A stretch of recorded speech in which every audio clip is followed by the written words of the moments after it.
بسم اللہ الرحمن الرحیم۔ چوتھی چیز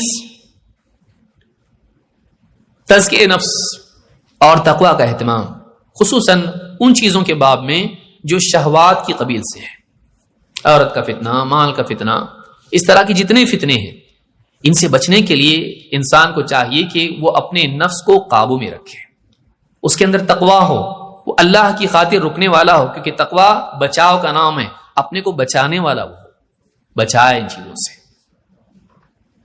چیزیں مزین ہو کے اس کے سامنے آئیں گی لیکن وہ دھوکہ نہیں کھائے، وہ ایسا بے لگام نہ ہو کہ ان کی طرف راغب ہو کر ان میں جا پڑے، وہ اپنے آپ کو روک سکتا ہو۔ اور یہ تزکیہ نفس کے بغیر نہیں ہو سکتا ہے۔ تزکیہ نفس یہ نہیں کہ صوفیوں کے ہاتھ پہ آپ بیعت کر لیں، تزکیہ نفس یہ کہ قرآن و سنت کی بنیاد پر تربیت کرنے والے علماء کی مجالس میں اور ان کی صحبت میں آپ اٹھے بیٹھے، ان کی باتوں سے آپ کے دل پر اثر ہوگا، ان کی زندگی کو دیکھ کے آپ کے اندر انسپریشن پیدا ہوگی، آپ کو بھی لگے گا ہم کو بھی ایسا بننا چاہیے۔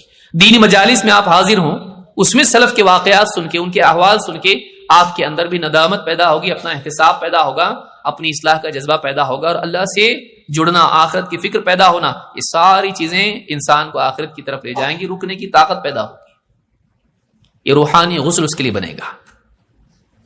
دینی مجالس خاص طور سے ترغیب و ترہیب اور سلف کے احوال سے متعلق اور اس طرح کی تزکیہ نفس اور اپنی اصلاح کے تعلق سے جو بھی عناوین ہیں، ایسی مجالس میں خاص طور سے جانا چاہیے۔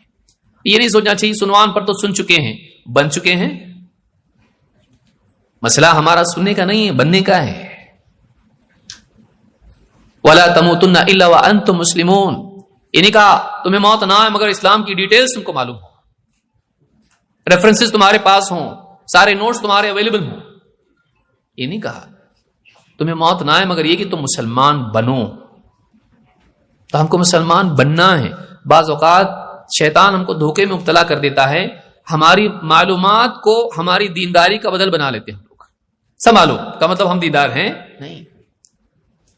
دوا کا جاننا شفا کے لیے ضروری ہے لیکن کافی نہیں ہے، دوا کھانا ضروری ہے۔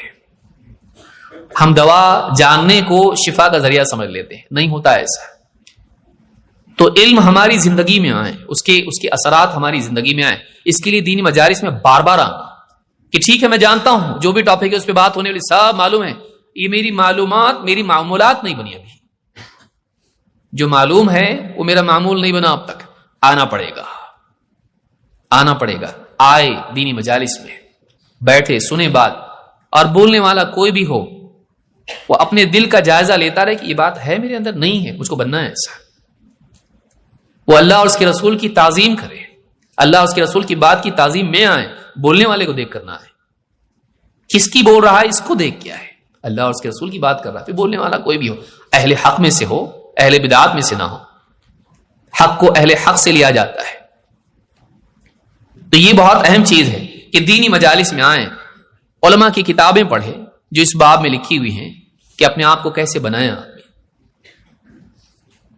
اور علماء کی خطابات سنیں، ان کی صحبت اختیار کرے۔ تو تقوی ہونا بہت ضروری ہے، اور تقوی ایک دم سے نہیں آتا ہے، مشق کے ذریعے سے، محنت کرنے سے آتا ہے، علم اور عمل کی مشق کے ذریعے سے آتا ہے۔ اللہ تعالیٰ فرماتا ہے وَمَن يَتَّقِ اللَّهَ يَجْعَل لَهُ مَخْرَجًا وَيَرْزُقْهُ مِنْ حَيْثُ لَا يَحْتَسِبُ، ساری چیزوں کا حل بتایا گیا اس میں۔ جو تقوی شعار بن جاتا ہے اللہ کی خاطر، اللہ تعالیٰ اس کے لیے ہر مصیبت، پریشانی میں سے، فتنے میں سے نکلنے کا راستہ بناتا ہے، راستہ بتاتا نہیں بناتا ہے اس کے لیے اللہ۔ وَيَرْزُقْهُ مِنْ حَيْثُ لَا يَحْتَسِبُ، اور اس کو ایسی جگہ سے رزق دیتا ہے جہاں سے اس کا گمان بھی نہیں ہوتا ہے۔ حرام سے بچے گا اللہ کی خاطر، اللہ حلال کے راستے کھولے گا، ایک راستہ بند ہوا 10 کھولے گا، اللہ قادر ہے اس پر۔ اللہ کی خاطر تقوی شعار بن جائے، اللہ تعالیٰ گمراہیوں میں سے، مصیبتوں میں سے اس کے لیے راستہ نکالے گا۔ اللہ کا خوف دل میں ہونا چاہیے، اللہ کے لیے اللہ کی منع کی ہوئی چیزوں سے بچنے کا نام تقوی ہے۔ اللہ کی خاطر ان تمام چیزوں سے بچنا جن سے اللہ ناراض ہوتا ہے، اس کا نام تقوی ہے۔ دنیا والوں کی وجہ سے نہیں کہ آدمی پولیس کو دیکھ کے شراب نہیں پی رہا ہے، یہ اس کی وجہ سے کر رہا ہے، اللہ کی وجہ سے نہیں، اللہ کی خاطر رکنا، جبکہ سارے مواقع ہوں، کوئی دیکھنے والا نہ ہو۔ اتق اللہ حیثما کنت، جہاں کہیں ہو، مجمع میں ہو، تنہائی میں ہو، اللہ سے ڈر. تو اللہ کا خوف پیدا کرنا اور یہ اللہ کی معرفت اور اللہ کی عظمت کے دل میں آئے بغیر نہیں ہو سکتا ہے. تقویٰ کے لیے علم ضروری ہے، وہ علم جو اللہ کی معرفت دل میں پیدا کرے. اللہ کیسا ہے ہمارا، اللہ کی ذات و صفات کا علم، یہ انسان کو بناتا ہے.